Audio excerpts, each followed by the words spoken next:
Hello hi అండి, అందరికీ శ్రీరామనవమి శుభాకాంక్షలు అండి. నేనైతే పనంతా కంప్లీట్ చేసుకొని దేవుని దగ్గర పూజ కూడా చేసుకున్నానండి. కానీ పని ఎంత తొందరగా చేసుకోవాలనుకున్నా కానీ పండుగ రోజు పని కొంచెం ఎక్కువనే ఉంటుంది కానీ తక్కువ అయితే ఉండదన్నమాట. ఇంట్లో పూజ కంప్లీట్ అయిపోయిన తర్వాత షాప్కి వచ్చి షాప్ దగ్గర కూడా పూజ చేసుకున్నానండి. తర్వాత పంపులు వస్తే పంపులు పట్టేసుకొని రెడీ అయిపోయి టెంపుల్కి వెళ్ళామన్నమాట. రామాలయం అయితే ఎంత అందంగా అలంకరించారండి. పచ్చని తోరణం, పచ్చని పందిరి అంటారు కదా, అది నిజం అనిపించేలా చేశారన్నమాట. మొత్తం తాటాకుతోని పందిరేశారండి, కొబ్బరాకులతోని. ఎంత బాగుందండి, అసలు చూస్తూ ఉంటే ఇంకా చూసుకుంటూ ఉండాలి అనిపించింది అన్నమాట.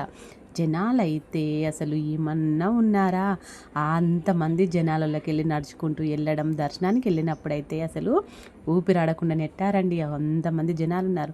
కానీ దర్శనం అయితే ఈ సంవత్సరం చాలా బాగా జరిగిందన్నమాట. మేము కరెక్ట్ అమ్మవారి మాంగళ్య ధారణ టైంకి వెళ్ళామండి. అయ్యగారు ఇట్లా తాళి చూపిస్తున్నారు అందరికీ, కరెక్ట్ అదే టైంకి వెళ్ళామన్నమాట. నేను ఎక్కడ మిస్ అవుతానో లేట్ అయింది కదా అనేసి అనుకున్నాను. కాకపోతే కరెక్ట్ టైంకి వెళ్ళాము. లాస్ట్ ఇయర్ అయితే అసలు దర్శనం సరిగా జరగలేదన్నమాట. ఆ జనాలకి భయపడి మేము సైడ్ నుండే నిల్చొని దండం పెట్టేసుకొని టెంపుల్కి వెళ్ళి కొబ్బరికాయ కొట్టి ఇంటికి వచ్చేసామండి. కాకపోతే అంత మంచి అనిపించలేదన్నమాట, ఎందుకో సాటిస్ఫాక్షన్ అనిపించలేదు.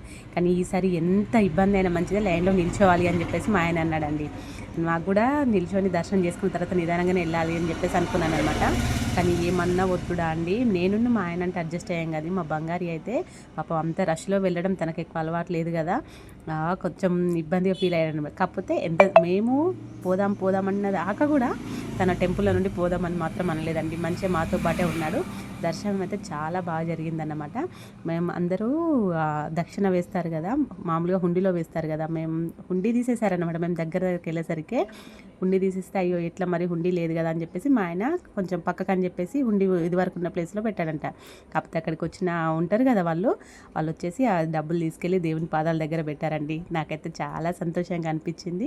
ఇక దర్శనం కంప్లీట్ అయిన తర్వాత టెంపుల్కి వచ్చి టెంపుల్ దగ్గర కొబ్బరికాయ కొట్టేసి కాసేపు అక్కడే ఉన్నామన్నమాట. ఒక 2 ఫోటోలు దిగామనండి. మా అత్తమ్మేమో వాళ్ళ ఫ్రెండ్స్తో వచ్చిందన్నమాట. మా అత్తమ్మ వాళ్ళని కూడా ఫోటోలు తీసాం. తర్వాత ప్రసాదం కోసం లైన్ కట్టామండి. ఒక ½ అన్ అవర్ లైన్ కట్టామన్నమాట. ఆ ఎండలో పులిహోర ప్రసాదం ఇస్తారన్నమాట ప్రతిసారి. ఈసారి ఎప్పుడైనా పానకం పోసేది, కానీ ఈసారి ఒక సల్ల మాత్రమే ఇచ్చారు, పానకం పోయలేదన్నమాట. ప్రసాదం కోసం లైన్ కడితే అండి, ఆ ప్రసాదం కావాలంటే కూడా అదృష్టం ఉండాలి. మా తర్వాత వాళ్ళకి ప్రసాదం లేదన్నమాట, అయిపోయింది అనేసి అన్నారు. అయ్యా ప్రసాదాన్ని అక్కడ కొంచెం కళ్ళకు అద్దుకున్నట్లు వేసుకొని ఇంటికి వచ్చిందంటే ఇంటికాడ కూర్చొని నిదానంగా కూర్చొని తిన్నామన్నమాట.